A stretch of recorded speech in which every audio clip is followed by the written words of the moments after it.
This is NBK, nothing but Knicks. When Sim pass the assist, you know that it's #1 show that breaks down the game. If you can't play defense, stay out my way. Dribble the ball, come down the lane. 5 seconds on the shot clock, who gon' win us the game? You wanna hear Nick updates and trade rumors? Post-game reviews, this the place you tune in. So tell a friend just to keep the ball moving. Like the page if you feeling the movement. Every game we coming to win. Give us a sub like a player that came off the bench. This is NBK, nothing but Knicks.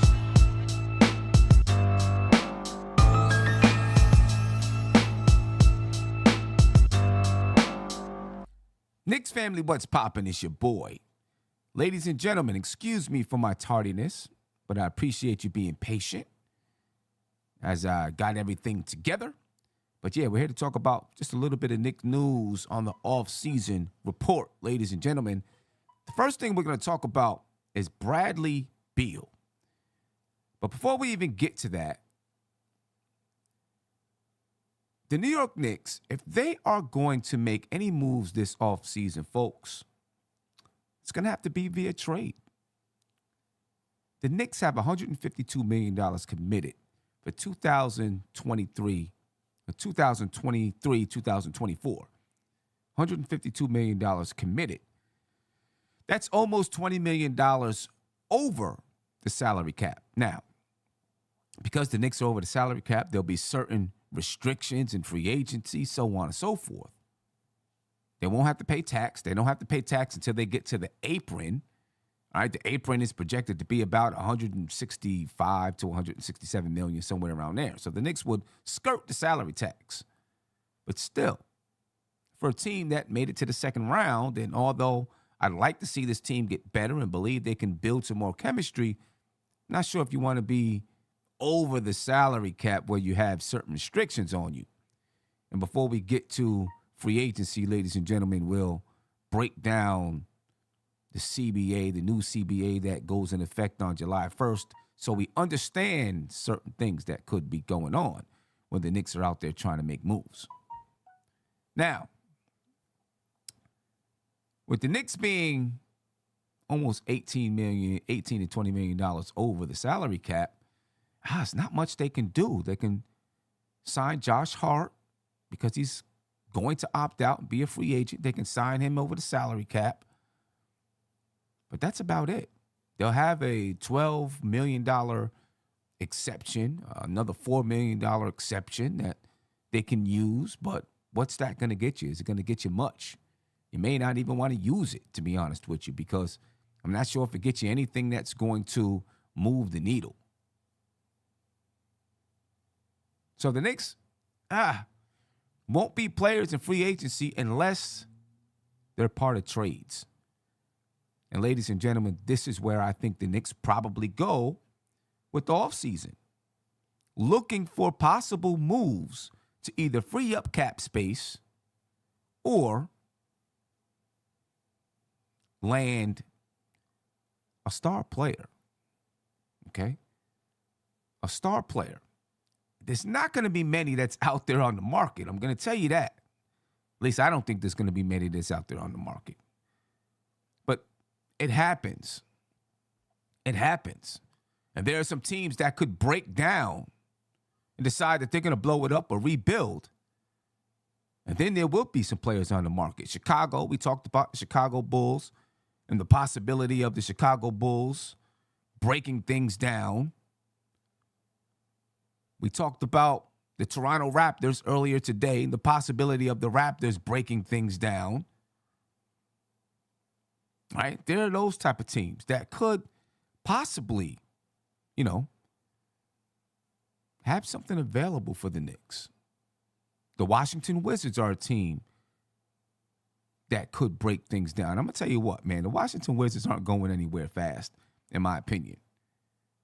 And if I were them, I would wholeheartedly break it down, start over, rebuild it from the top to the bottom.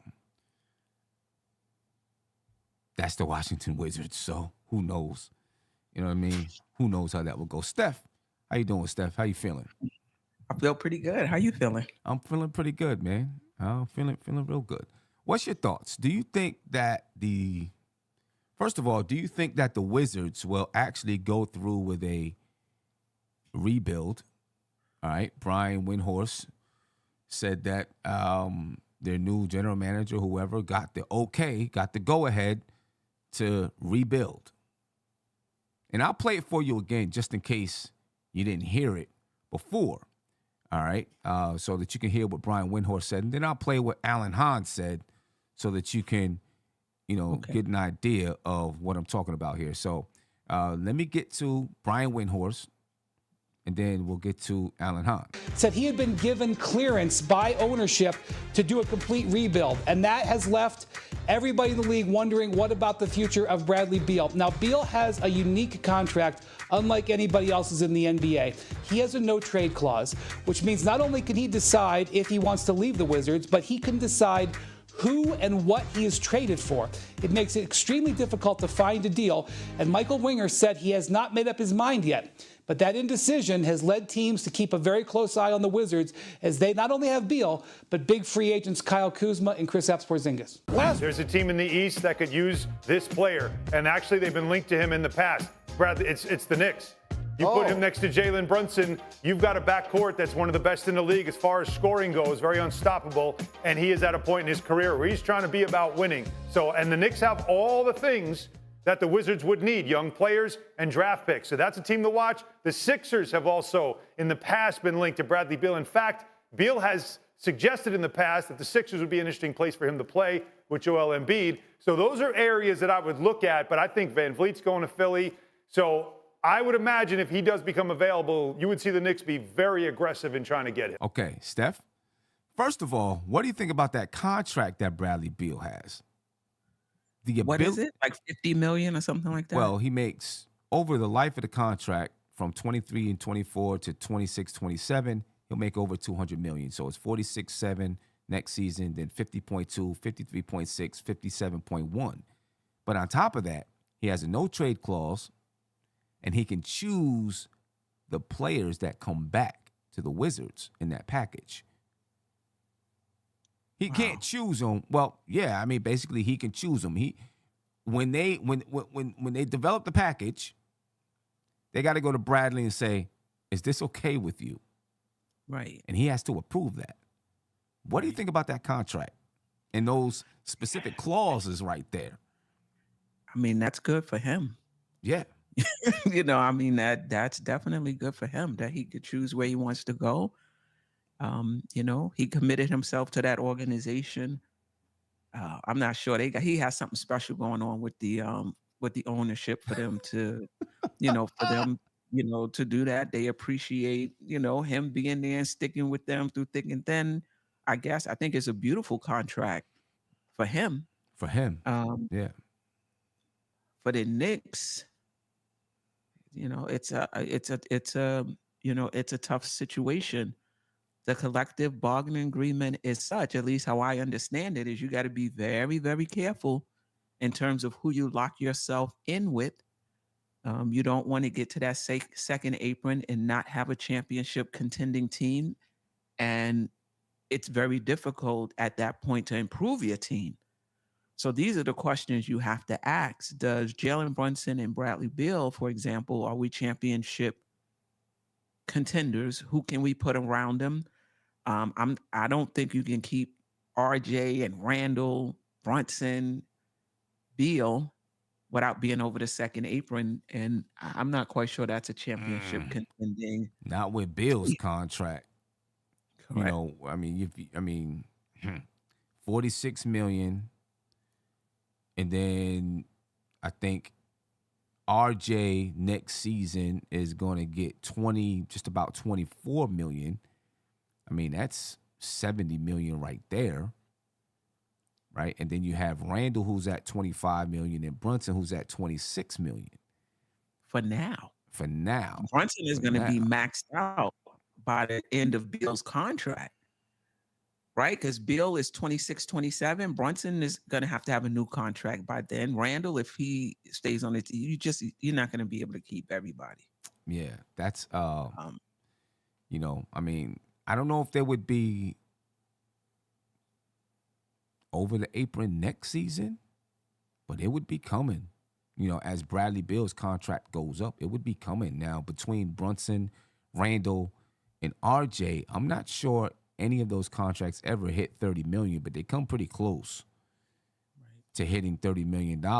And I mean, yeah, the Knicks would be. I mean, how would you would have 4 really, really good players, no doubt about it. But would you be able to add the other pieces to make the team good? I don't know if you'd be able to add. I mean, those pieces. listen, whoever is on the team, you just wouldn't be able to improve it. You would basically be locked in with whoever is on the team. You can do it because you pay the luxury tax or whatever. That's not the issue, but you're going to be locked in because when you trade now, trades have to be 1-for-1. You can't aggregate salaries. You can't go over. You can't bring back more than you send out. It's going to be really, really hard to trade players and really hard to improve your team. So if you're going over that second apron, you better be sure that you have a championship contending team because this is it for the most part. That's it. Can't even get players off the buyout market. Right. Yeah, that's a that's a tough situation, man. That's a really tough situation. Do you think Alan Hahn says that the Knicks would be aggressive in going after Bradley Beal? Do you think the Knicks would be aggressive in going after him? I hope not. And I like Bradley Beal. I like Bradley Beal. But I keep going back to the collective bargaining agreement. The Knicks have to find that star player to go next to Brunson. That's either as good as Brunson or better than Brunson. Right. Because it seems like it's going to just be room for 2. Like the 3 players we've been seeing, like the 3 stars, I don't think there's going to be room with this collect. It's going to be at 2. And I'm not sure. I don't think Brunson and Beal make your championship contending team. I just don't think those 2 guys can be your 2 best players on a championship contending team. Yeah.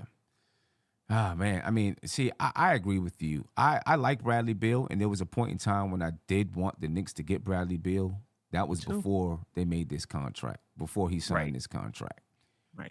I thought, and it was obviously before Brunson, but I wanted the Knicks to get Bradley Beal, and really try and really pursue him. Now, at the time, the Washington Wizards, I don't think they were even they were even putting him on the market. And we're not sure they're going to put him on the market now. You know what I'm saying? But I wanted the Knicks to go get Bradley Beal. I thought that he would have been, at the time, a really good guy to build with. Now, not that he's not a good basketball player, he is. I don't know if he's great. I don't know if he's one of the great players in the league. I think he's a good player in the league. And that contract, if you add that contract, I think it just handcuffs the Knicks. I really do. Yeah, I agree. I think we'll be handcuffed. So, I say no, but if they did, one of the guys, either RJ or Randall, probably has to go. That's what I'm thinking. One of those 2 guys have to go. Right. Because you're not going to be able to add other pieces if you keep both of those guys. I mean, his salary in 23-24 is almost equal to RJ and Randall's salary together. Right. You know what I'm saying? Right. So I just don't know if I just don't think it would be it wouldn't be smart. Now, do you think if the Knicks do go after Bradley Beal, if he's made available, and let's say RJ is traded, either RJ or Randall is traded, if either one of those guys is traded, right, how much better do the Knicks become? Well, I think they're better because I think Bill is better than RJ Barrett, especially a healthy Bill. I think he's better than RJ Barrett. And I think, he can shoot the ball. And the Knicks need that. You have to pay attention to him. Defensively, though, him and Brunson in the backcourt, I don't think, I don't think that's a good defensive backcourt. but I think the Knicks are. Yeah, I think the Knicks are better. Are they championship contending better? I don't know. Right. Right. That I don't know. Right. But I think I think they are better because Yeah. you got a dependable score. You got a dependable scorer in Brunson. You got a dependable scorer, at least in regular season, Randall. Whatever you want to say about him in the playoffs. In the regular season, he's a dog. I don't anticipate that changing. Mm-hmm. And then Brunson is Beal is a dependable scorer. You have to pay attention to him. He can Right. shoot, he can score, he can play the point guard. If Brunson is, out of the game, let's not sleep on who, who he is. He's a really good player, particularly when healthy. So yeah, I think the Knicks would be better. Are they championship content? Is that the move that makes the Knicks championship contenders? I'm not sure. Yeah. I don't know. I don't know either. I think you would have another guy that can help close games. I think you would. You'd have a pretty dynamic guard. You know what I mean? Can he help close games better than RJ? Yes. Can he help close games better than Julius? Yes. So, I mean, it does make them better. I don't think it makes them championship contenders, though. I don't think it makes them championship contenders. And it's always hard to say because, you just don't know until the players get there. You know what I'm saying? I prefer a 3. That's what I prefer. I prefer that type of a wing, a 3, like a long 6'8", 6'9", 3 to play the wing spot. You know what I mean? That could defend, that could shoot, that can help to facilitate the game every once in a while.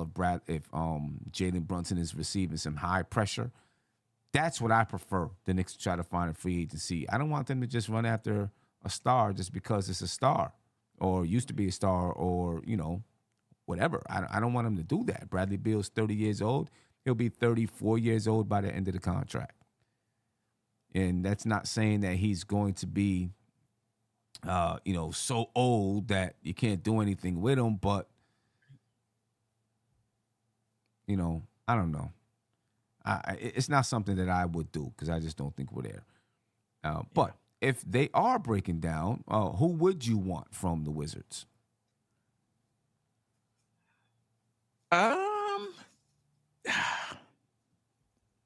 That's I'm kind of lukewarm on Kuzma and KP. I wouldn't mind either one of them, but I wouldn't be like super excited. Right. I would be okay with either one. I'll tell you though, I'm not as down on KP as a lot of Knick fans are. I think that he was relatively healthy last season. I think that he had one of his best seasons last season, actually, for Washington. I think for him to work for us, he would have to play that center position. Is he a good enough rebounder and defender to play that center position? Would be the issue. It would definitely be a mismatch. I think offensively, we would be great with him at the center position. Defensively, yeah, I like Kuzma. That's the challenge. But I like KP. Kuzma, how much money is he making? See, I think the salary cap, the new CBA, it just changes everything. Like, how much are we going to pay him? Because he's not somebody that's going to make us a championship contender either. Is he going for RJ? Is he going for Randall? And how much money would we have left to improve the team? I just feel like the Knicks are in a position where if you can't get that guy, you just got to wait. Right. Gotta wait. I don't know. Let me see. Kuzma, he's got a player option for about $13 million. He's definitely going to opt out of that because I think he can get more on the market. I don't even know if the Knicks would be able to make a move for Kyle Kuzma since he's a free agent. It would have to be some kind of a sign and trade. Right. if that Or were to KP happen. too. KP as well, right? And KP, Right. I don't think KP opts out because I don't think he's going to make $36 million on the market right now because of his injury history. So, I don't think he opts out. So definitely with KP too. Either way, the Knicks are going to have to make a trade if they wanted one of those guys. You know what I mean? Josh, what's going on with you, man? Salute Sam, salute Steph. How y'all doing? I'm doing salute to the pretty chat, good. MBK family. Pretty good. Good. Yeah. Just want to weigh in on this Bradley Beal situation. I just want to start off by saying, no, I'm not in favor of the Knicks going to get Bradley Beal at this point for multiple reasons. One, first thing I'll say, I think Bradley Beal is worth the contract. Excuse me. I think he's worth the contract. I just don't think the Knicks are in the proper position at this current point in time as far as their salary cap structure to go out and make that move. Going out and getting someone like Bradley Beal at this point severely limits what the Knicks are going to be able to do as far as flexibility, as far as bringing other players in to add to this roster. And, that no trade clause, I mean, that is very rare in the NBA nowadays. And that'll be coming with him if the Knicks decide to go ahead and make that move. Not right? just So I don't think not just the no trade clause, the ability to choose the package. That is one of the rarest things that I've seen. And because that gives him the ability to basically know that he's going to a good basketball team, right? So, if he was going to come to the Knicks, they would trade him to the Knicks, and they said, well, RJ's going to be in the package, and he says, no, I don't want RJ in the package. They can't make the move. The Wizards can't. The Wizards now have to say, all right, well, we got to go to another team, or go back to the Knicks and say, we can't use RJ. We got to do somebody else. So that way he can basically choose he can make sure that he's going to a very good team, a team that's going to have players in depth. You know what I'm saying? So that he's not going to another team that doesn't have enough players around him and he's in the same type of situation. That gives him a lot of power. And I think that's very, very rare. As far as absolutely, but Sam, I mean, the ability to choose the player package, that's a part of a no trade clause. That's not a separate thing, right? No. This is separate. You got to hear what Wendy said. It is something that's totally separate. It's not just a no trade. He has the power. They've got to come to him and say, do you want to do this? Do you approve these players? Like, he has that power to choose the players. It's not part of the no trade clause. Like a no trade clause, you can waive your no trade clause and then the team goes out and makes the trade. He has the power to just say, I don't want RJ Barrett included in this trade. Like, literally, I don't want RJ included in the trade. I think that's a little bit different than just waiving the no trade clause, because you have the power to choose the package to make sure that you're going to a competitive team. I hear what you're saying. Either way, I'm not for the trade. So either way, I mean, the semantics of it, either way, I'm not for it. But as far as the salary cap is concerned, the Knicks can make the money work, right? And I think that RJ Barrett will definitely be a part of that trade. And I know you mentioned earlier Emmanuel Quickly and Obi Toppin and those players, because DC wouldn't want to have a longer-term contract because they're rebuilding. Having a longer-term contract on your roster, let's say 3 or 4 years, does not prevent you from rebuilding. And a lot of teams that are rebuilding have those players on the roster just as salary fillers, so to speak, that they can use and they can put together in trades to fill up salary. So I don't think that that's a reason that would prevent DC from taking on RJ Barrett's contract. And I think he would be a player that you will put in any type of move to, like, for any type of star wing player or all-star wing player that if would have you, Bradley Beal, Zach LaVine, Jaylen Brown. I think RJ Barrett would be a part of that deal. So the Knicks can make the money work. The issue is the Knicks are going to be operating just under the luxury tax. And once we get Bradley Beal in here, let's say you send out RJ, you send out Obi Toppin, you're going to have a spot in your rotation that's not going to be filled for a backup 4. Right, so Obi's going to be out, and you got to be able to fill that.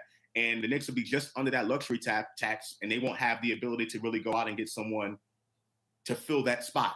So it does not help the roster in the short term, and in long term, along the lines of what you mentioned, the no trade clause, it doesn't help us either. So I am not in favor of this trade.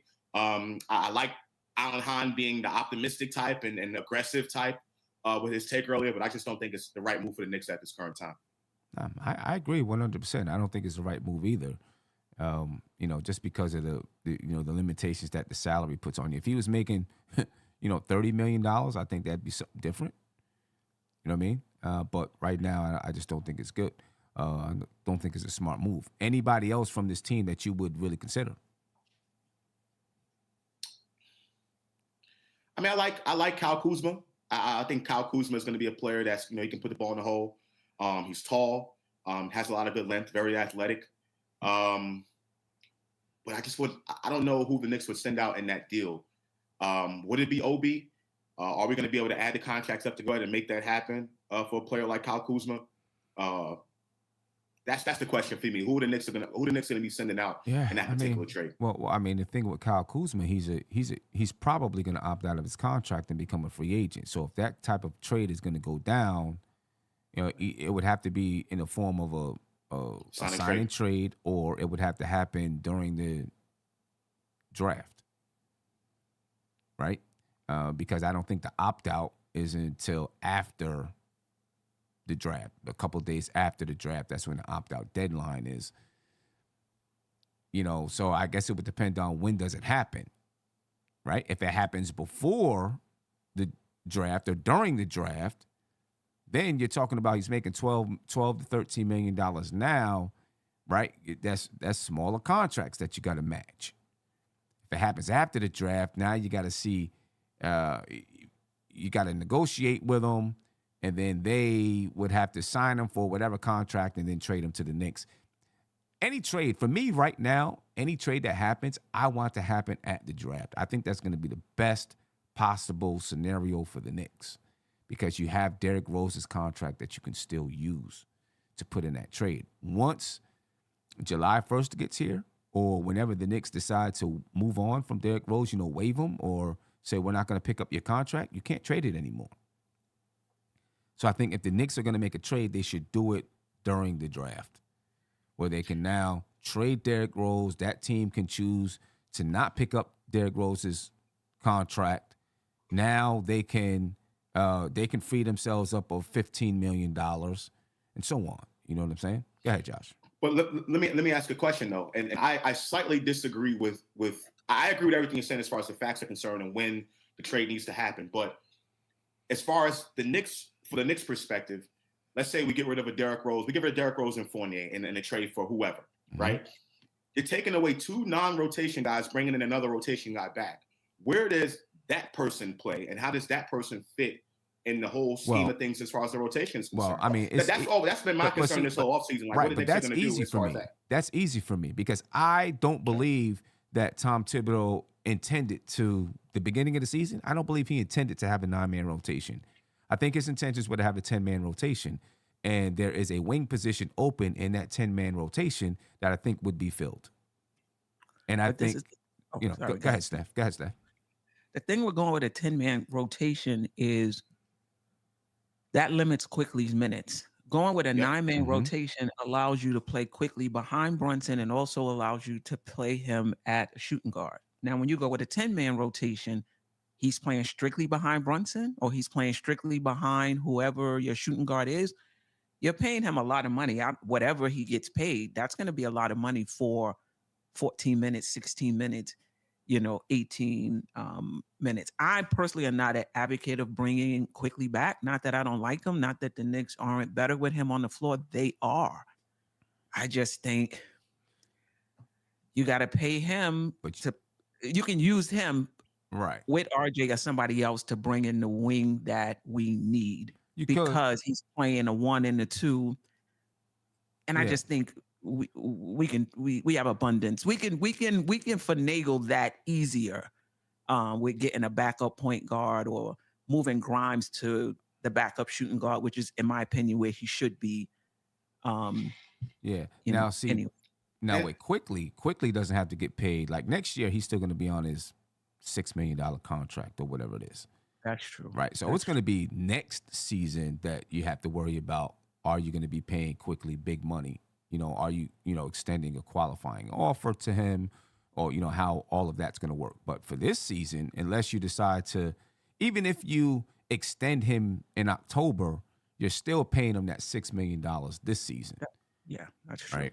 That's true. I think But I still just think there's a hole there. I think that you have Quickly, you have Josh Hart, you have Obi Toppin, and you have Isaiah Hartenstein. I think there's a hole right there for a wing player. Whether it's Grimes going to the bench and a wing player that's starting or whatever, I think there's a hole right there for a 3 because you got Quickly at the 1, Josh Hart at the 2. You have nothing in that 3 spot because they normally take RJ and put RJ at that 3 spot with the second unit, and then you got Obi and you got Hartenstein. Now, it could be that Obi's in a trade or whatever it is, but just with Josh, I think if you did move Derrick Rose and Evan Fournier and you got back a wing player, I think there's a hole right there in that second unit, where you could shift someone to the second unit, or you could, if that wing player is a second unit player, you could put him there. I just think there's a hole there. That's the reason why RJ plays in that second unit at the 3 spot. I think a lot of that is Tom Thibodeau, though. I mean, Tom Thibodeau he never sticks with a 10-man rotation. That's just who he is. I just don't think that he's had the people to stick with it because he started with it. I think if Evan Fournier would have been playing the type of defense that he wanted him to play or whatever it is, I think he would have stuck with a 10-man rotation. And Evan Fournier. The entire time he's been in the NBA, Sam? The entire time he's been in the NBA? Tom Thibodeau's never used a 10-man rotation in the playoffs, ever. We're not talking ever. We're not talking about just the playoffs.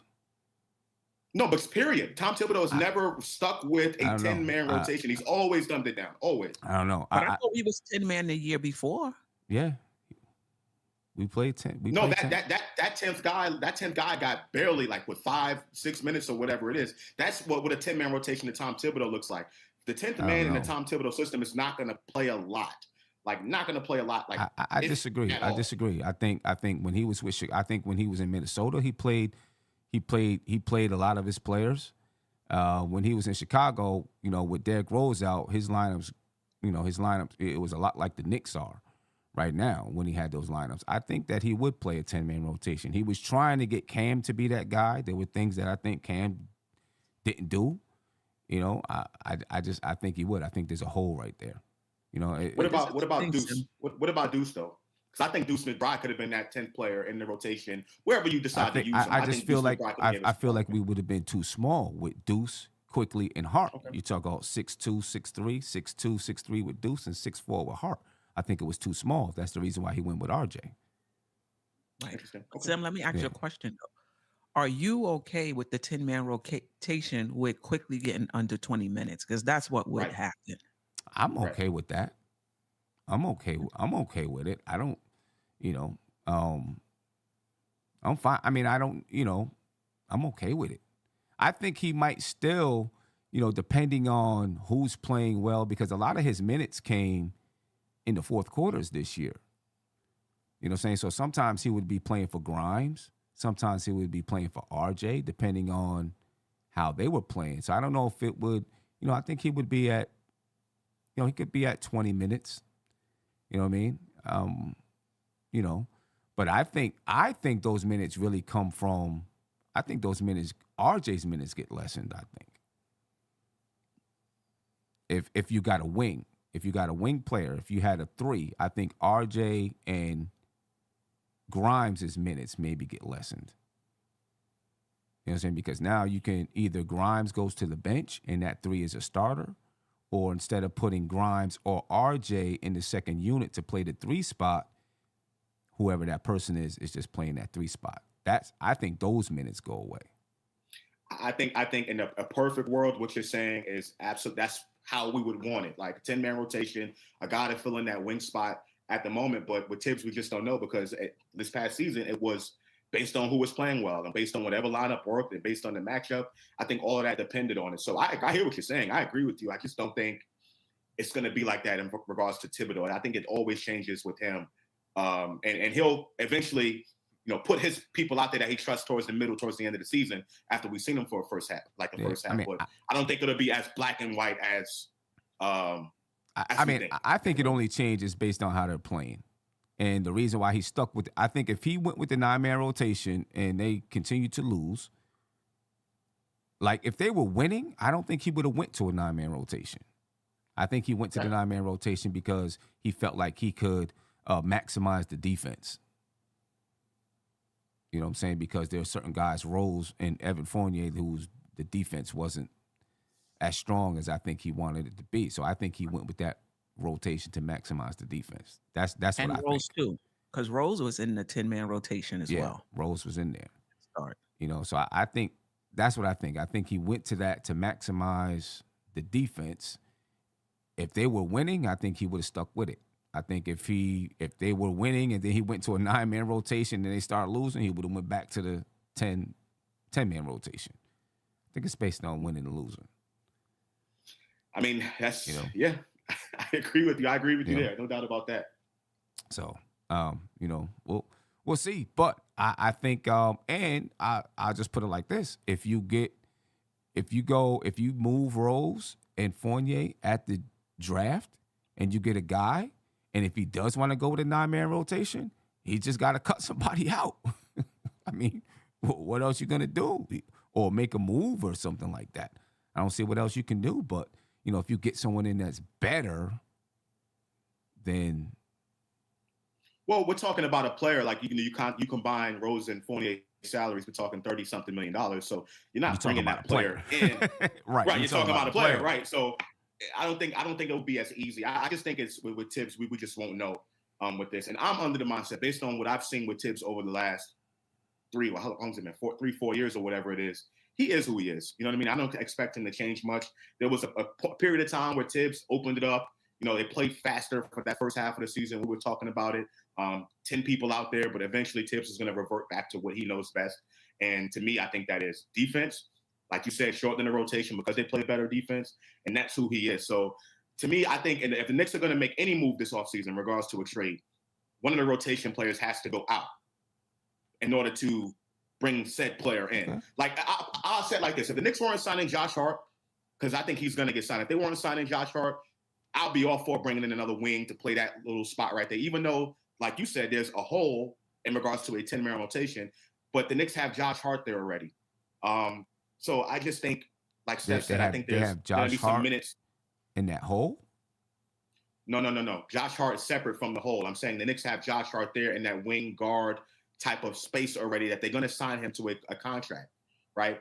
As far as the 9-man rotation is concerned, they're going to sign him to that. If the Knicks they didn't have Josh Hart, I'll be all for them bringing in someone like Kuzma or another wing player or, either below the line wing player to come in and play that spot. But based on what I've seen with Tibbs, I just don't expect him to change much in that regard. So I think the Knicks will have to send a rotation player out along with Fournier and Rose's contract if it's a bigger player to bring in that other player that we may need. Yeah. Well, I mean, let's put it like this: if that's the case, then you're talking about having some serious money to be able to, get a guy. If it's Julius or RJ, because Brunson's not getting moved. If it's Julius or RJ, right?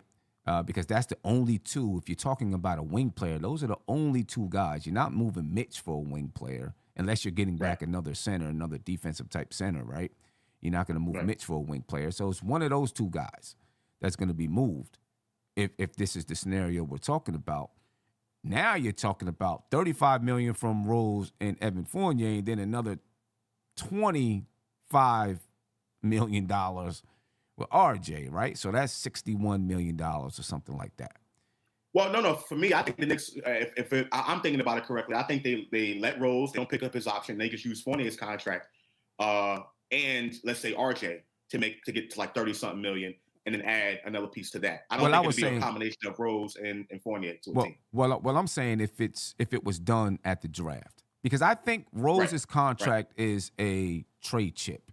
It's a really good trade chip at the draft because the team that receives Derrick Rose can opt out of his contract, say I'm not going to pick up your contract, and they can free up $15 million for free agency. I don't think it quite works that way. If a team was going to sign for Derrick Rose, so if a team was going to pick up Derrick Rose and then signing trade option or trade option, no, because they can trade him at the draft, and then let's say, for example, a team. Let's just go one for one, just to break it down and make it simple. Let's say a team has a player whose contract goes for another 2 years at $15 million. right? Or 14 million, let's just say. Derrick Rose makes 14 million this year. At the draft, you can trade Derrick Rose for that player. You would take back that contract that has 2 more years left on it, and then they could decide that they're not going to pick up Derrick Rose's contract for the next year. So now it frees them of that contract. I didn't know that was possible, so forgive me. But okay, if that's the case, then I see what you're saying. Yeah, because he's tradable because his contract goes on for another year. And that's why all of these opt-outs don't come until after the draft. Right? The draft is on the 22nd, and teams and players have to make decisions on these contracts like the 24th or something like that. You know what I'm saying? So I think that's how it could work with Derrick Rose. So if you use Derrick Rose now, it could benefit another team. If you wait until after that opt-out deadline, then you can't use him. Well, unless you opt into the contract, then you can use him later on, and he'll be an expiring contract for that opposing team. You know what I'm saying? So that's why I think it's beneficial for the Knicks to get something done at the draft, because I think they have better bargaining chips if they do it at the draft. Danny, thank you for the super chat. I appreciate it. Appreciate you. He said IQ was our best two-way player this season. Why trade him? I get it. He was the best two-way player on his team, and he's getting better without a doubt. I like IQ, but when you're talking about, sometimes you got to give up something to get something if you're going to make a move. And then you have to figure out, how are you paying IQ, like Steph was talking about earlier, how are you paying IQ later on? You know what I mean? I think that is the scenario you have with IQ. I don't know if the Knicks are out there hunting for deals and ways to move IQ, but you got to figure out, all right, how do we make moves in the future? You know what I mean? And can you bring in someone that does what IQ does, that might be on a shorter contract, or when that time comes, you sign for a shorter contract or whatever it is. I don't know. You know what I mean? And especially if you're going 10. That's just a waste of money if you go in 10. Yeah. Right. And then at some point, IQ's not going to be on this team. I'm going to say that right now, because he wants to be a starter. And unless he's going to start at the 2 position, I don't see how he's ever going to be a starter on this basketball team. Right? IQ wants to start in this league, unless he's going to start next to Jalen Brunson. Could you ever envision IQ starting next to Jalen Brunson? On the Knicks? On the Knicks, right? Because people are asking, why trade him? He's been our best two-way player. He wants to be a starter at some point. He might be okay coming off the bench next year, but at some point he wants to start in his league, and I don't blame him. I'd want to. That's his career, right? Yeah, but why trade him now, though? I wouldn't trade him now for that purpose, just because later on he's going to want to be a starter. Like you said, we still have him for another year. I wouldn't. Well, yeah, I'm not saying you're rushing to trade him, but I hear what you're saying. No, not that you're rushing to trade him, but if something comes up and they want IQ, you're probably not going to say, no, I'm not going to make this trade because we want to keep IQ. Even though you like him, I think they would still go through with the trade, because I think they know in their mind eventually something's got to happen with IQ, because I just don't see him starting on this basketball team. Steph, could you see him starting next to Jalen Brunson? No, only because I think he's most effective with the ball, in his hand, creating for himself and creating for others. So I like him defensively next to Brunson, but I don't like him offensively next to Brunson. Yeah, I can't see him starting with this team. I just don't see how it happens. In spurts, if somebody's injured, but I don't see him becoming a starter here. So, he'll be a starter somewhere else, maybe, at some point in time. You know what I'm saying? Let's talk about R.J. Barrett. R.J. Barrett's contract kicks in next season, right? He was still on his rookie contract this year. His contract kicks in 23-24. He'll make $23.8 million. In 24-25, he'll make $25.7 million or $25.8 million. 25-26, he makes $27.7 million. And in 26-27, he makes $29.6 million. In my opinion, now, he's had his honeymoon period, right? He's had his time. Now the big contract kicks in. I feel like now's the time that expectations are going to go up a bit. It's going to be a little bit more pressure for him to perform. Now, I think you already started hearing chirping from fans. I think you really will hear chirping from fans now, that his contract kicks in. Steph, what do you think? There's a little bit more pressure for RJ to perform this season? I guess for the fans, yeah, I guess. I mean, I think RJ is RJ, but yeah, there may be, more, especially coming off the playoff series that he had. I think for some fans, their expectations is back up. And then if he goes back to being inconsistent next season, yeah, I think he will hear it. I think he will hear it from the fans. Yeah. I think he'll definitely hear it from the fans if, he goes back to being, he comes in having these notorious slow starts. I don't think fans would be too happy about that. You know what I'm saying? I don't think they'll be happy about it. Josh, what's your thoughts, man? A little bit more pressure for RJ? I mean, yeah, from majority of the fan base, I've stopped putting that pressure on him myself. I've given up that role to someone else. That's not me. But shooting is a thing for RJ at that position. The Knicks need shooting at that wing position, and he does not provide it. One of the worst shooters in the NBA at his position. Per 48 minutes, RJ Barrett is one of the worst shooters in the NBA, and the Knicks need shooting at that position. Very key. All the successful teams in the NBA have shooting at that position. His defensive numbers also went down last year, right? So, the pressure's on him from other fans. I mean, I don't expect much from him, but other people can. That's their prerogative. But, same old stuff for me. I don't expect much from him. You don't expect much from him? I mean, not more than what we already got. I don't know. I expect RJ to continuously improve. You know what I'm saying? So I think that you can roll your eyes up. I expect him to continuously improve. Why would I not expect a young player that's 22, making $22 million? That's 22 years old, making 23, almost $24 million to continuously improve his basketball game? Because he regressed last year, the year before. So he didn't improve. Okay, that I get it. But that doesn't mean, but I'll say it again. I say it every time I talk about development. Development is not a straight line up. Agreed. Development goes up and then down and then up and then down and then up and then down. It's never a straight line up. You know what I'm saying? I mean, Julius Randle came in and had a terrible year his first year here, got much better the next year, and then dipped his third year and then came back up again last year. You know what I'm saying? And, over the lifespan of that developmental line, you see improvement up, right? But why can't his footwork get better? That if his footwork is better, it's going to help him create more shots. Why can't that get better? Right? Why can't he improve? Why can't he improve on certain moves that he does? I mean, I seen him trying different moves this season. Why can't those things improve and get better? I think they can, and I expect that he's going to work on his game and for it to get better. You know what I'm saying? Because, that you got to fail in order to learn how to get better. You know what I mean?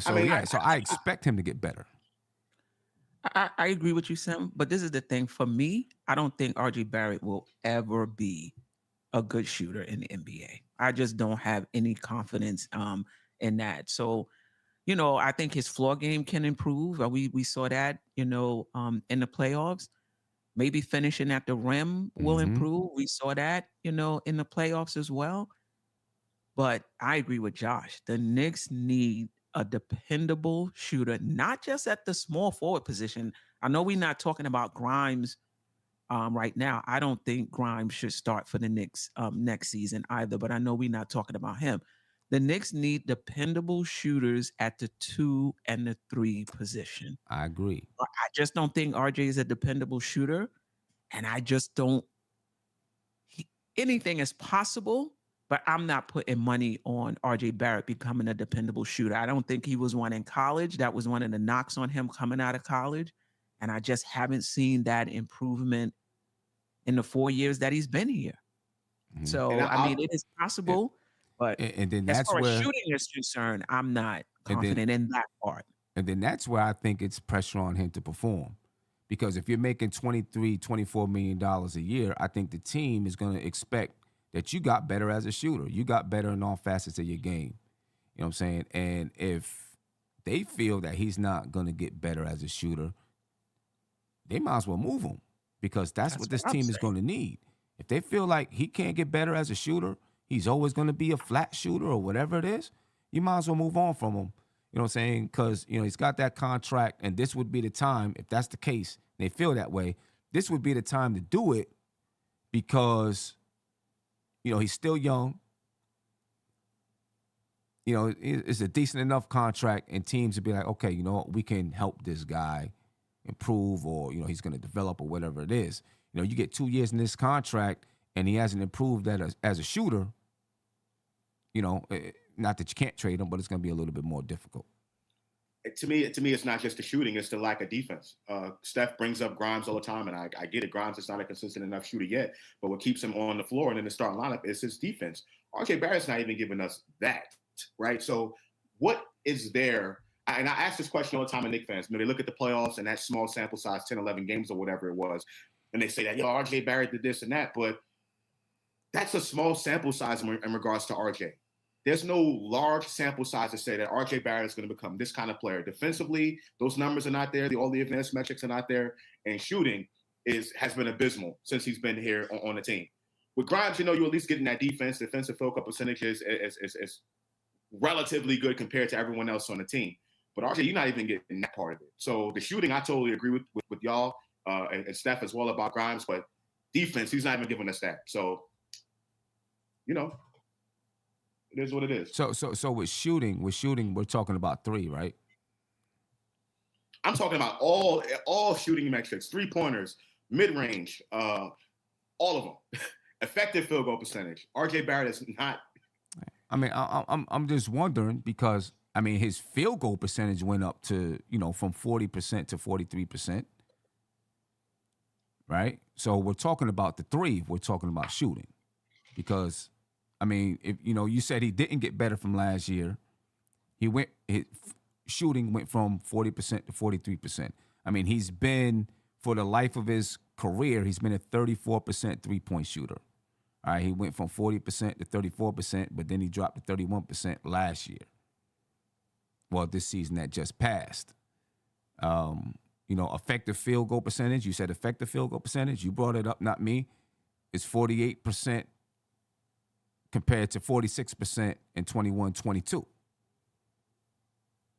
Right? So are we talking about 3-point shooting so he can spread the floor? I'm saying, where are we at with, as we're talking about him shooting the basketball? Sam, what I'm saying is the improvement. So there is slight change. There is slight improvement. Right, slight improvement to RJ Barrett, but for the most part, he has regressed from the season before. Like, we can look at these numbers and the field goal percentage and all that. Like, compared to other players around the league on winning teams, that's not going to get it done. What he's doing at that position, it's just not. Right, and specifically for this particular team and what this team needs, those numbers are not going to get it done either.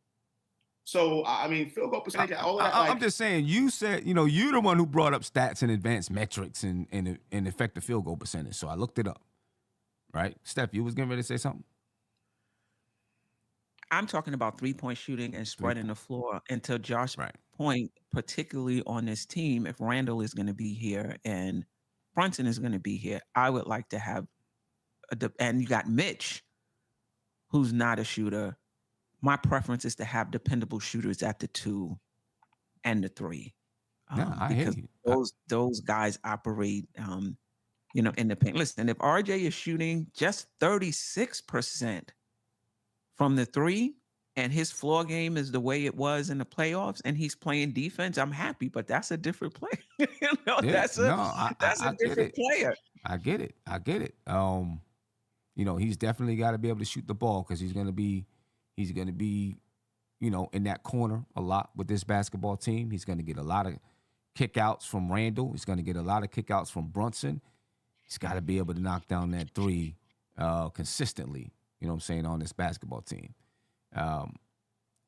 His game is going to the basket. He takes most of his shots in the key. It's in the key and the 3-point shot. In the key. Like, yeah. I would really like RJ to work on his footwork. I mean, he's got to work on the three, no doubt about it. But right now he has one move in the paint, right? And that's when he gets to the handoff from Randall or someone and then drives to the left and lays it up. I mean, that's basically what he does. I've seen him try to do a couple of, step back mid-range shots. A couple turnaround shots. A few of them were pretty bad, pretty ugly looking. you know what I'm saying? But I think RJ's game, just in this league, not even for this team, because I agree, this team needs outside shooting, sorely needs outside shooting. We really seen it in the playoffs, right? But just RJ, to be successful in this league, I think he's going to have to live in the mid-range, and he's going to have to build that mid-range game. You know what I mean? If he's going to be continue to be effective in this league, we'll see what he comes back with next season. You know what I mean? Hopefully he's, I think he knows what he's got to work on. I would like to see him work with, work with a different trainer, maybe. You know what I mean? Because, we only know what we see in the videos that they give us. But, from the things that I seen him working on, I was like, I don't know why he's working on that. You know what I'm saying? Like, a few different dribble moves and those type of things. I think RJ's footwork I think he really needs work on his footwork, and creating space from his defender in order to get his shot off. I think he struggles with that. Then, of course, working on that three ball. I think is going to be really important for his game. Let me get to a couple of super chats here. Then we'll get back to one super chat. Angry Man, thank you for the super chat. He said, RJ is a third option averaging 20 with room to get better. Why are y'all mad at that? I don't know if people are mad at him, being a third option averaging 20. I think, the thought is that maybe he's not going to get better. Maybe he's, this is kind of who he is right now. I don't know. He's a third option. If you want to answer that, if you want to answer that. All right, go ahead, Josh. No, I'm just saying RJ Barrett's a third option on the Knicks. It's not saying much.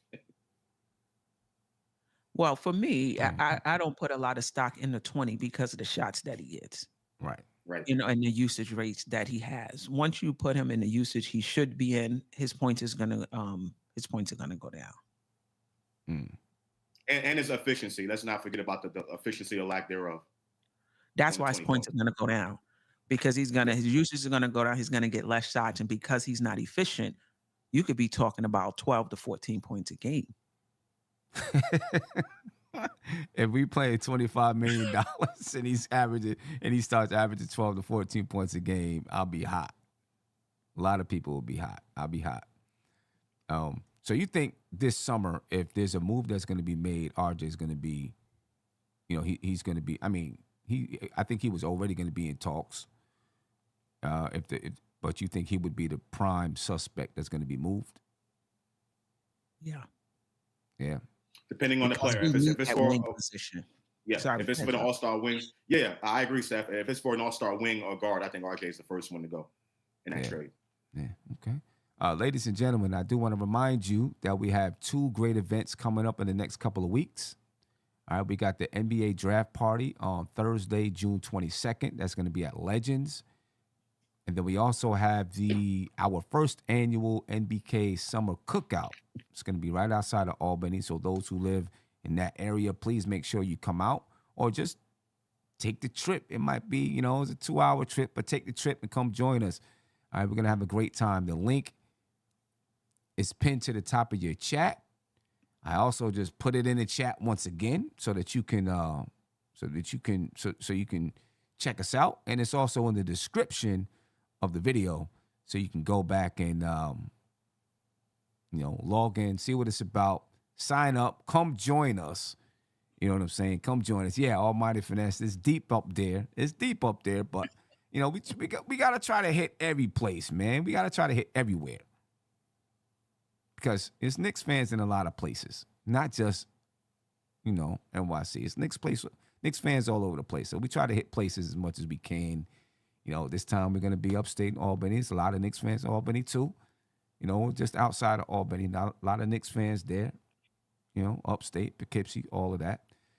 Any other thoughts on, what's going on with the Knicks this summer, or what you think could be going on with the Knicks this summer? Sim, I didn't get a chance to comment on the whole thing with you and Chris Paul. I know me and you went back and forth about it on Twitter. But one of the reasons why, and I already spoke to you about them, but again, the rotation and lack of spots in the rotation was one of my concerns in regards to bringing Chris Paul to the team. Now, let's say Quickly goes in that deal that we're talking about right now. Quickly goes. Yeah, I would take Chris Paul in a heartbeat. We'll have him there. At that point, I don't feel like he would limit Quickly's minutes, but also the amount of time Quickly has the ball in his hands.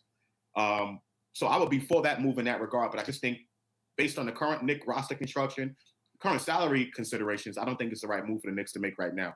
And I hear what you're saying about leadership, but I just don't think the Knicks are at that point for him at this very moment in time. And how much are you going to pay him? Yeah, I mean, first of all, the Knicks are going to have a hard time signing anybody in the offseason without there being veterans minimums. But I think the Knicks need that kind of leadership on this team. I really do. The Knicks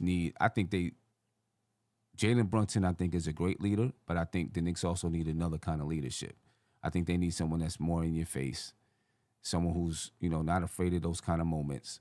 You know what I mean? I think the Knicks need somebody like that on this basketball team. I feel like that hurt us against Miami, not having that kind of tough leadership on this basketball team. As far as the player standpoint, I'm talking about. Even if that player doesn't play, you'll take Chris Paul. Even if we can't find any minutes for him, you'll still want him on roster. You know what? If it's a player that brings that kind of leadership and they're not playing, I'm cool with that too. Like a Udonis Haslem type of guy. We just need one of those guys on this team. I feel, it's not afraid to get in guys' faces. Let them know what they're doing wrong. Let them know, hey, you're slouching out there. You got your head down. You're not hustling. How come you didn't hustle on it? You know what I'm saying? We need one of those guys. I think we have too many nice guys on the team. I agree, but so in regards to what the Knicks can do to bring said player here, let's put all the options out there on the table. The Knicks have a $12 million non-tax mid-level exception they can use, right? Are we going to spend $12 million or use that mid-level exception to sign that type of player for him potentially not to play? So that's option number one. Second part is, are we going to right? But that's option number one that's on the table. The other option is trading for said player, and I know we don't want to do that either. Or and getting rid of guys in the rotation to get the guy to come on our roster. And we don't want to trade our assets for a player that's just going to do that anyway. So that's what I'm saying. It doesn't make sense for the Knicks to make that move right now for Chris Paul.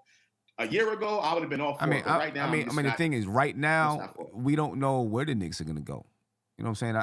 I think the Knicks are going to be making trades this offseason, and this roster is going to change. Yeah, I think so. I do. Okay. I think this roster. If that's the case and it does, then I'm all for it. If that's the case and it does, then I'm all for it. But as of right now, I can't see that they're. If they, I don't know. I think they want to get better, and I think they see that there's a potential for this team to get better. Right? There's a potential for this team to maybe do something. The East is changing, in my opinion.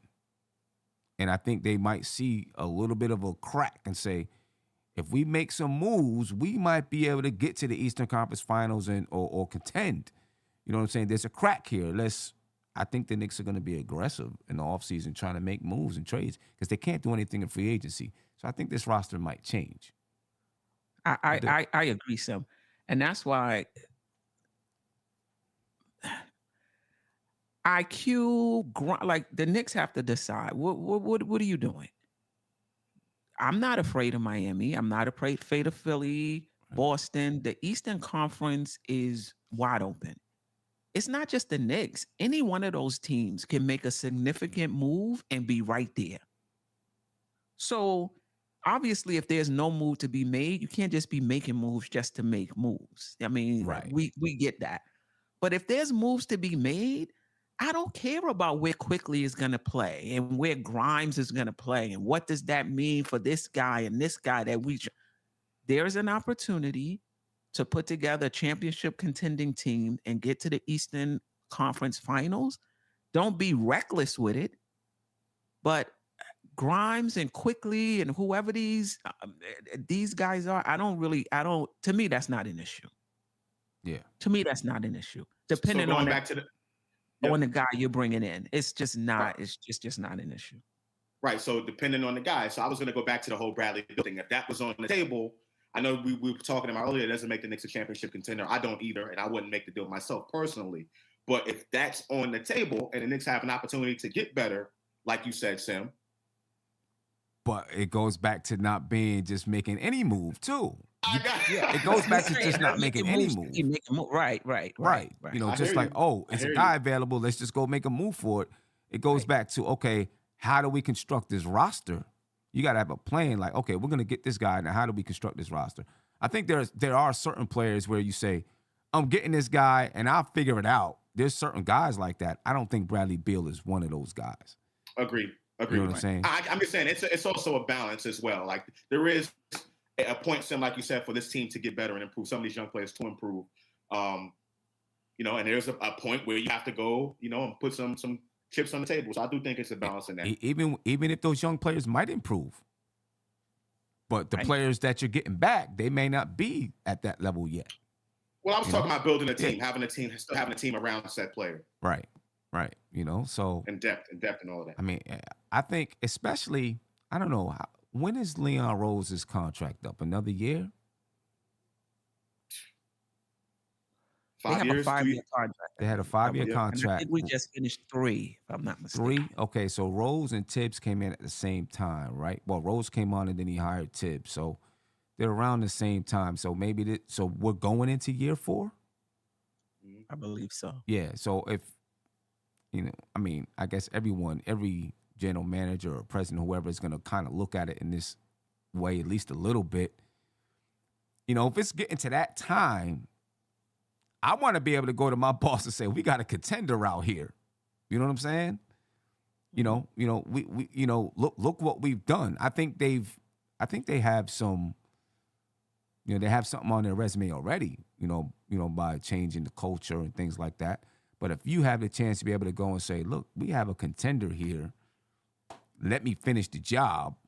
You know what I mean? You know, I don't know if that would be in his mind or not, or if he thinks he's going to be there long term. But pretty sure there's a lot of people that kind of think that way. You know what?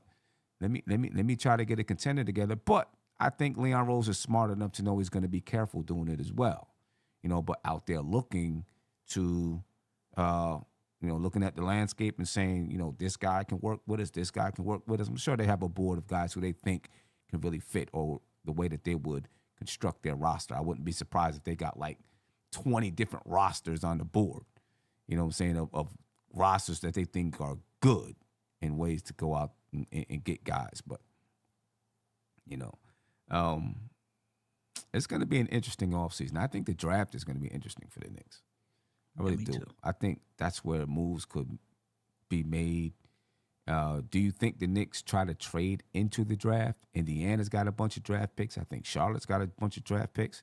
You think they try to pick off some of those late first round picks from either one of those teams?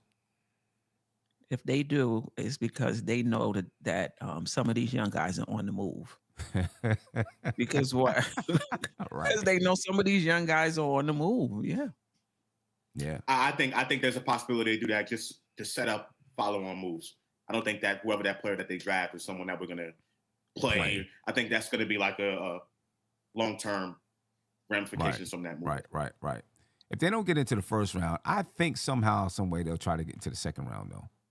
You know, and that those are small moves that they can make. They can trade some of the draft picks that they have later on for second round picks if they need to. So I think they might make a move to try to get into the second round. And it may not happen like where we even know it. You know, a team might make a pick and then we hear that they traded that pick to the Knicks or something like that. You know what I'm saying? Yeah, I know the Knicks, I think, started mini camp today or yesterday. What's today? Tuesday? Started mini camp yesterday. I'm not sure. The only person I know that's in there is Kai Soto. I don't know who else is in there. I think I seen another name, but you know, Kai Soto might be in mini camp. You know, maybe they'll bring him in. Maybe they'll bring him into the summer league. I don't know about training camp. Maybe they'll bring him into summer league. You know, That's what he's trying to do because Yeah. he worked out with Dallas. Yep. He did a mini camp in Utah. Yep. I don't know if it was just for Utah, but he did a mini camp in Utah, trying to hook on with a summer league team. Trying to That's get his on. aim. Yeah.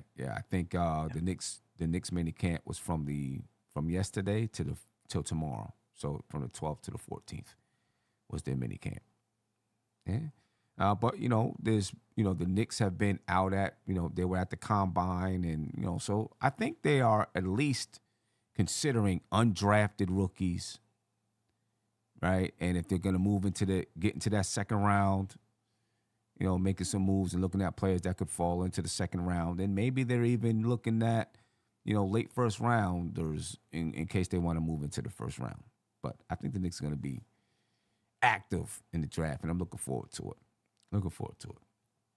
Anything else you want to talk about or bring up before we get out?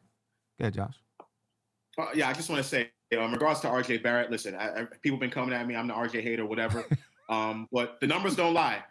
The numbers don't lie. Effective field goal percentage, RJ Barrett is below league average in that category. Specifically for his position, he is 15, 20 points below average across the wing and guard positions in the NBA. So those numbers don't lie. And I get it, 22 years old, but this is also going into season 5 in the NBA now.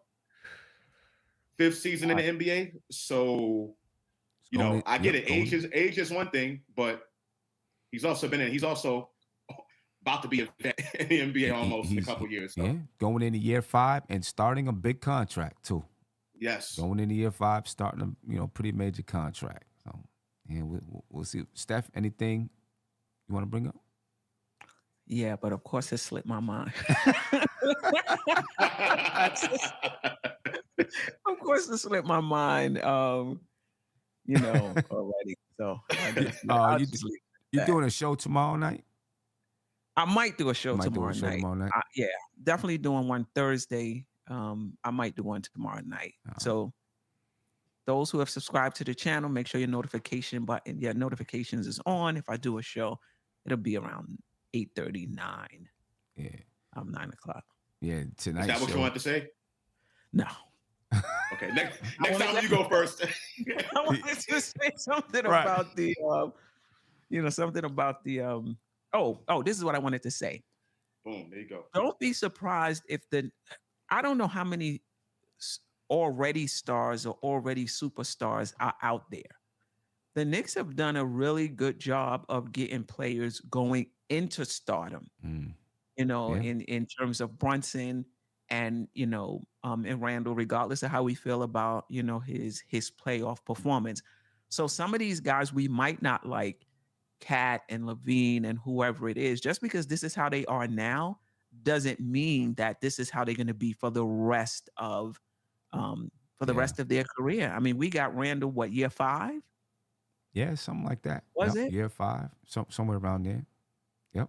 Yeah.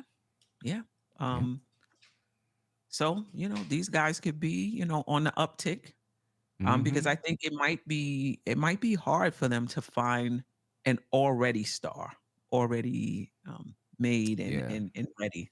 Yeah. And how old was Randall? 25 when he came to the Knicks? Somewhere around there?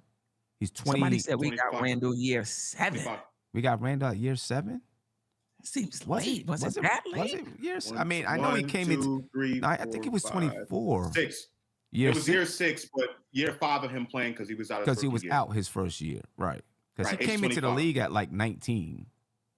Right. Yeah, so got him at like year 6. But he didn't play the first year. But he didn't play the first year, right? Played one game, half a game, first quarter of the game, or something like that, right? Yeah. 14 minutes. I'll be so mad. I'm just stepping into the league and boom. Oh man! And what's crazy is he hasn't hasn't really had an injury history since then. So that's been good. That's been good. And these other guys, to Josh's point earlier about bringing in shooters, where are they playing? So, and to me, in order for the Knicks to improve this team, the rotation is going to have to change. There's just no way around it. Mm-hmm. You're going to bring in a Steph Curry and sit him on the bench. You're going to bring like all of these shooters, all these shooters we want to bring in and just add them to the team. We have a 9-man rotation. Even if you go to 10, the rotation is just going to have to change. Yeah. I don't see any way around it. And I didn't want to really bring this up. I know I was going to wait for this, but I'm not a fan of Josh Hart potentially getting close to $20 million and his ability. He can't shoot. He's not a shooter that can't stretch the floor. So I'm not really a fan of how much the Knicks are going to pay him. I know they have to do it because they're out leveraged at this point, but I think that kind of hampers us a little bit in regards to some of the stuff we can do. I'm not gonna lie. But we got to do it. I'm not gonna lie. I like Josh Hart. I don't think he's worth $20 million. I think where he's at right now is really a good deal for Josh Hart. I'm not gonna lie, but I understand the situation the Knicks are in. I could go 15. I'm not. Yeah. Man, 20. I think 20 is a lot. I feel like 20 is a lot. I think 20 is a lot as well, but I think 13 is to me. I'm really high on Josh Hart. I think he is an elite role player. Okay. But he is a role player. Yeah. He's not a starter. But when you look at championship teams, they have Josh Hart's. And I know people are looking at that Miami series and everybody wants to forget about how he played when he came to the Knicks. And everybody wants to forget about how he played in Cleveland, which was lights out. And everybody just wants to focus on the Miami series when his wife was, having a baby at any moment, which I think there was two of them. I think there was some distraction there. But, that's how we are as Knicks fans. It's just, what's the last thing you've done? And that's what we remember. He's an elite role player, in my opinion. And people forget that was his first playoff series. No doubt about it. As well. Yeah. That was his first playoff series as well. Yeah. So we got to cut him some slack as well. But I agree with you. I'm not paying him $20 million. But if I had to choose between him and Quickly, I'm signing Hart. Quickly is better, has the highest ceiling. I just think we can get more by trading Quickly to help this team than we can get from. We can't trade Josh Hart for anybody that we would get from trading Quickly. For the type of player that we're looking for. Yeah. Right. I think that the Knicks are probably going to end up paying. I don't know if it's going to be 20, but I think they're probably going to end up paying them about 18. That's why I think they settle in around $18 million a year for Josh Hart. That's a lot too. That's a lot too. That's a lot for somebody who's not starting on your team. That's a lot too. You know what I mean? $15 million, I guess, is probably a sweet spot for me. You know what I mean? But I think the Knicks will probably end up paying him about $18 million a year. Maybe they pay him a lot because of their situation for next season. Maybe it's like, okay, we'll give you $20 million this year, then it goes down to 18, and then something like that. So it helps you maybe a year or two down the line. Maybe he gets that type of a contract. But then that hampers them and their ability to get someone who's a bigger name because they're so close to the luxury tax threshold for this season. Well, depending on what happens depending on what happens in the draft, how they move players, or if they make any kind of moves, to contracts, Evan Fournier's, if someone absorbs Evan Fournier's contract or something like that, all of that, right, plays into it. And then you can't extend Quickly. It's just right. You wouldn't be able to extend Quickly. Yeah. I mean, you could if you wanted to, if you wanted to pay the money, you could, but they probably wouldn't. Where are the Knicks at right now as far as their salary? For next season, like like $152 million. That's with Evan Fournier's contract. Right. So that's 8 away from the luxury tax, right? So right now they're below it by $8 million. You extend, give Josh another, 6, because he's making 12 right now. That'll put him at 18. Or you saying give him 8 at 20? what is the apron right now? What is the Luxury tax projected? threshold is 162 for luxury tax, and then the apron is 17.5 million above that. That's the second apron. The first one is 7. Yeah, I don't call it an apron. I just call it luxury tax, but in the interest of, yeah. Right. Yeah. Well, I mean, that's the reason why there's probably going to be moves, because I don't think that. I think there's going to be moves, right? So the first apron is 7 million above, so about 100. It says about 169 for 23-24. So it's 162. That's the luxury tax. But then there's a luxury tax, then there's the first apron, and then the second apron. Right. And then the second apron. So there's 2 different aprons after the luxury tax. Correct. Oh, I thought it was just the one. First apron is set at 7 million above the luxury tax level each season of the CBA. So it says 169 million for 23-24.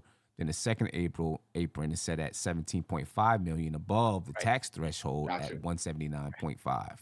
Right. Gotcha. Yeah. Right. Gotcha. Okay. And there's limitations that come with that first apron also. You know? Right. And then that 179.5 is basically a hard cap. You can't go over that at all. Right. That's just that. Right. The toughest thing is not being able to aggregate salaries. You're going to have to be a 1-for-1. And that means you have to trade for somebody in that same year that you were signed. Because remember, every year, what you signed for is different. Yeah. So that same mid-level player, that same max player, it has to be 1-for-1, because you can't take back more than you give out. That's going to be basically. What if they didn't sign the same year, but it ends in the same year? It can't, because if you sign that, it's not going to match. The number's going to have to go up by a certain percent every single year of the contract. Right. It's never going to match. You're going to have to trade for somebody who signed in that same, basically who signed the same contract. Right. Which in turn, Bradley Beal's contract definitely limits us in that regard because of that, and the no trade clause and the other stuff that we spoke about. So, so basically, you don't even want to get to the second apron. You got to stay under at least the second. And so it makes even more sense that teams would want to make a lot of moves during the draft, because you're making moves under this old CBA. Right? They're phasing in some of them. I mean, but like as far as making trades with people and matching salaries and doing things like that, you could probably get more done at the draft because you're making moves under the old CBA than after July 1st. Because then July 1st, all the new stuff jumps in. Right? So, I don't know. There could be some stuff go down in the draft. Who knows? The whole landscape of the NBA could shift if it will. If teams are thinking that way. Yeah. Never know. All right. Well, Steph, Josh, I appreciate you two jumping on with me. I'm about to get up out of here, folks. Please don't forget about the draft party on Thursday. Like we said, a lot of stuff could happen during the draft. So make sure you join us on Thursday for the draft party. Join us for our first annual MBK cookout. It's going to be in Albany. All right. There's a link pinned to the top of your YouTube chat. I'm putting it in the chat again. I'm going to spam my own chat.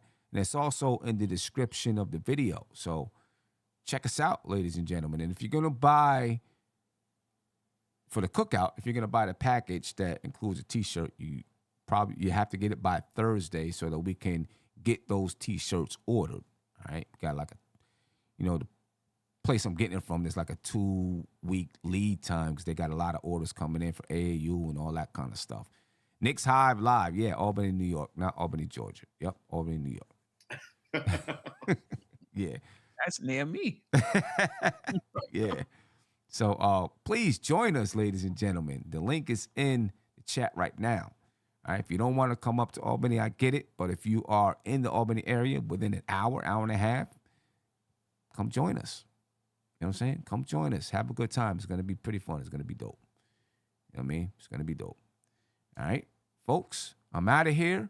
And, yeah, Knicks Hive, we try to get around. We try to get around to as many places as we can, you know. We try to get around. We're out of here, folks. Peace.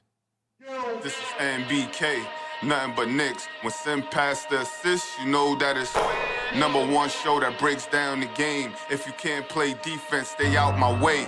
Dribble the ball, come down the lane. 5 seconds on the shot clock, who gon' win us the game? You wanna hear Nick updates and trade rumors? Post-game reviews, this the place you tune in. So tell a friend just to keep the ball moving. Like the page if you feeling the movement. Every game we coming to win. Give us a sub like a player that came off the bench. This is NBK, nothing but Knicks.